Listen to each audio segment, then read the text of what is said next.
दोस्तों, रांची वाले मामले में जो झारखंड पब्लिक सर्विस कमीशन का पेपर लीक हुआ, जिसको लेकर छात्र आंदोलन कर रहे हैं, उसे लेकर लगातार डिमांड की जा रही है। जब नीट पेपर लीक वाले मामले में धर्मेंद्र प्रधान इस्तीफा दे सकते हैं, शिक्षा मंत्री इस्तीफा दे सकते हैं, तो झारखंड के शिक्षा मंत्री का इस्तीफा क्यों नहीं होना चाहिए? क्या यह वाजिब सवाल है? आज यही आपके सामने रखूंगा।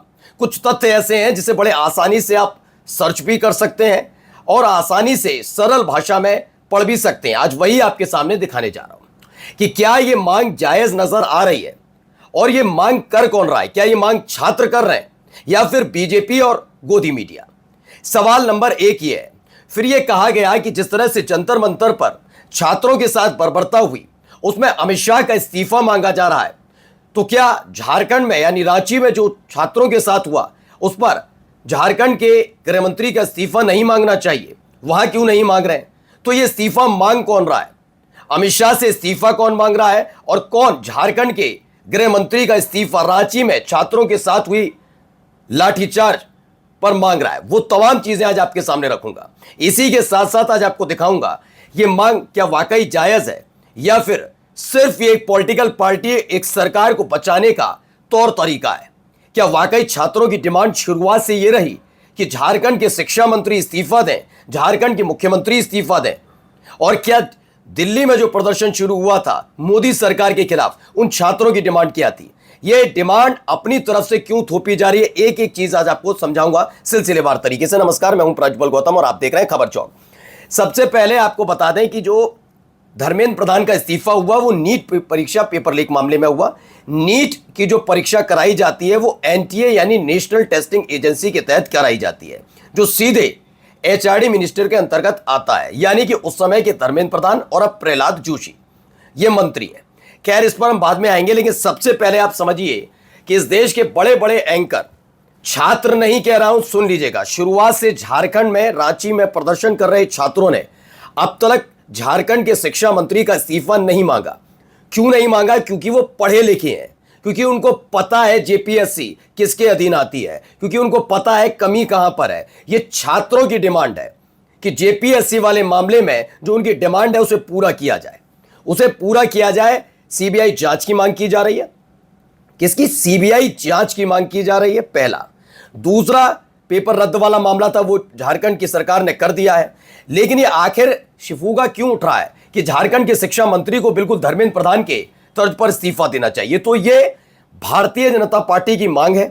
मैं कहता हूं जो मांग करने वाले नेता हैं थोड़ा पढ़ लिख लें, और वो तमाम चकाचौंध में बैठकर कई टन मुंह पर मेकअप पोत कर बैठने वाले एंकर हैं, जो उतरते तो हैं फील्ड में लेकिन नफरत फैलाने के लिए। तो इन सब एंकर्स को कम से कम ये पढ़ लेना चाहिए कि छात्र वहां पर, यानी रांची के छात्र जेपीएससी पेपर लीक मामले में झारखंड के शिक्षा मंत्री का इस्तीफा क्यों नहीं मांग रहे। तो उसके लिए पहला ये देखिए, हमने सवाल किया कि क्या वाकई झारखंड लोक सेवा आयोग यानी जेपीएससी झारखंड के शिक्षा मंत्री के अधीन आता है? जवाब है नहीं। झारखंड लोक सेवा आयोग जेपीएससी झारखंड के शिक्षा मंत्री के प्रशासनिक नियंत्रण या उनके अधीन नहीं आता है। जेपीएससी एक संवैधानिक निकाय है। पढ़िएगा, इसमें लिखा है इस विभाग का प्रभार सीधे तौर पर राज्य के मुख्यमंत्री के पास है। अब आप कहेंगे अगर यही है तो फिर हेमंत सोरेन का इस्तीफा क्यों नहीं? तो हेमंत सोरेन के इस्तीफे की डिमांड कौन करेगा? विपक्ष करेगा, इस देश का मीडिया तय करेगा, या वो आंदोलनरत छात्र करेंगे जिन्होंने इसे भुगता है? फिलहाल आप यही समझिए कि जंतर मंतर पर जब यह प्रदर्शन शुरू हुआ था, उनकी पहली ही डिमांड क्या थी? उनकी पहली ही डिमांड थी धर्मेंद्र प्रधान का इस्तीफा, और वो जायज थी। क्यों थी बताऊंगा। यानी छात्रों की डिमांड पर सरकार को धर्मेंद्र प्रधान का इस्तीफा लेना पड़ा या धर्मेंद्र प्रधान को आगे जाकर इस्तीफा देना पड़ा। कोई विपक्ष के कहने पर, या जिनको ये कहते हैं कि ये विपक्ष के हाथ खेलने वाले पत्रकार हैं, उनके कहने पर मोदी सरकार के इस मंत्री का इस्तीफा नहीं हुआ था, छात्रों के दबाव पर हुआ था, और छात्रों की वो मांग जायज थी। और यहां क्या हो रहा है? यहां छात्र डिमांड नहीं कर रहे कि हेमंत सोरेन का इस्तीफा हो, शिक्षा मंत्री का इस्तीफा हो। कौन मांग रहा है? बीजेपी के नेता, क्योंकि वहां उनका एक विकेट गिर गया तो यहां विकेट गिराना है, बराबर करना है। यानी न छात्रों की नहीं पड़ी, न इस देश के गोदी मीडिया को, इनको पड़ी है सिर्फ बीजेपी की जो लानत मलानत हुई है उसमें मिट्टी डाली जाए। पहला तो इनका एजेंडा फ्लॉप यहां होता है कि झारखंड के बारे में पहले पता करिए जेपीएससी किसके अधीन आता है और छात्रों की डिमांड क्या है। छात्रों की डिमांड के हिसाब से फैसले होंगे। स्टूडियो में बैठकर ये ज्ञान की पंजीरी बांटने से नहीं होगा, बीजेपी के नेताओं के कहने पर नहीं होगा। जैसा कि राजनाथ सिंह का कहना था, यूपीए में होते थे, ये एनडीए है, यहां इस्तीफे नहीं होते। अगर विपक्ष के कहने पर ऐसे ही इस्तीफे होते हैं तो सबसे पहले इस देश के अंदर रेल मंत्री, उसके बाद नितिन गडकरी, उसके बाद निर्मला सीतारमन, इन सब लोगों का इस्तीफा हो जाना चाहिए। और गृह मंत्री का इसलिए भी हो जाना चाहिए था क्योंकि मणिपुर इतने साल से जल रहा है। लेकिन क्या विपक्ष के कहने पर, डिमांड के बाद यह हो पाया? नहीं। अब आते हैं दूसरी खबर पर। इसी में हमने एक बात और पता की कि क्या जो नीट पेपर लीक वाला मामला है उसमें धर्मेंद्र प्रधान का इस्तीफे की डिमांड कॉकरोच जनता पार्टी, या यूं कहा जाए छात्रों की सही थी, क्योंकि छात्रों की वो डिमांड थी।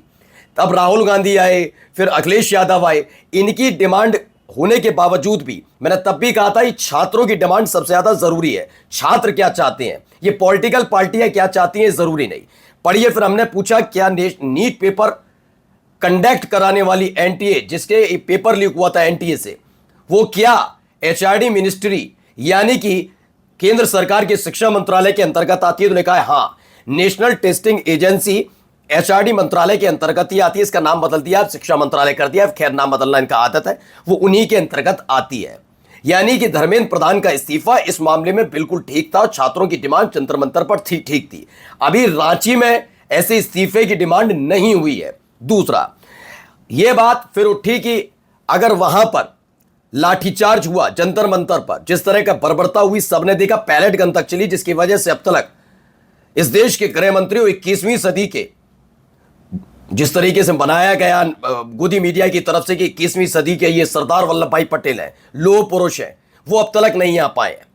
उनकी डिमांड, उनकी इस्तीफे की डिमांड कौन कर रहा है? उनकी इस्तीफे की डिमांड छात्र भी कर रहे हैं, उनके इस्तीफे की डिमांड विपक्ष भी कर रहा है।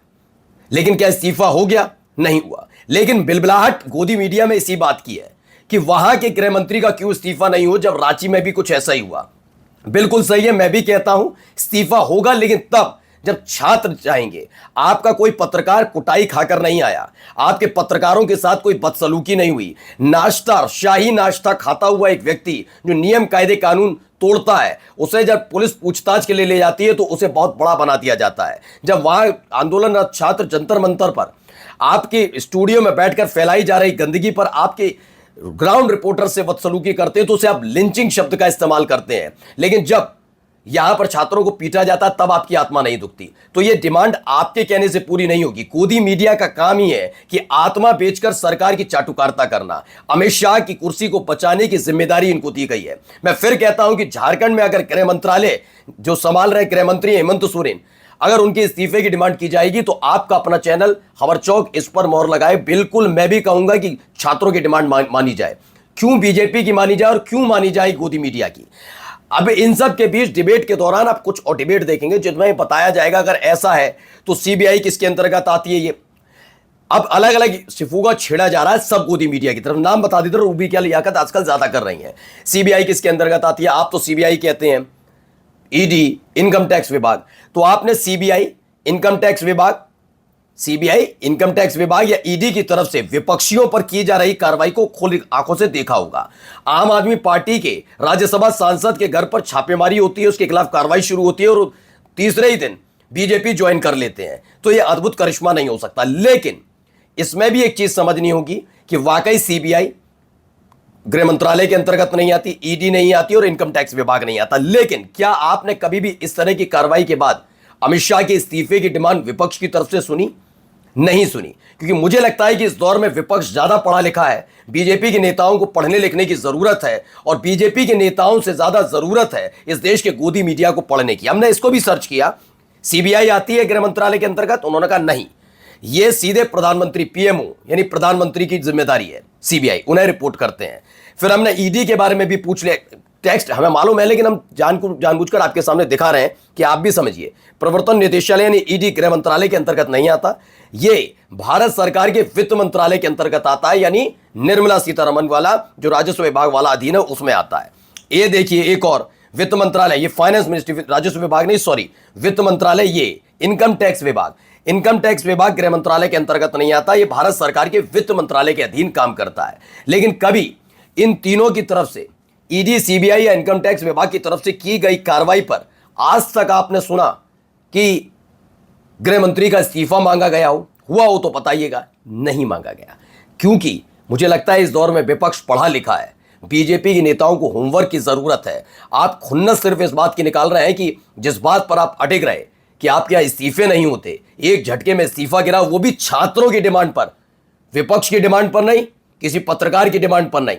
वहां झारखंड में छात्र पढ़े लिखे हैं, उन्हें पता है किससे इस्तीफा मांगना है, क्या करना है, क्या नहीं करना। उनकी डिमांड में अब तक किसी के भी इस्तीफे का जिक्र नहीं है। लेकिन गोदी मीडिया चाहती है कि जब वहां एक विकेट गिर सकता है आका के दरबार में, तो यहां पर भी गिरना चाहिए, इसलिए भ्रमित कर रहे हैं। नमस्कार।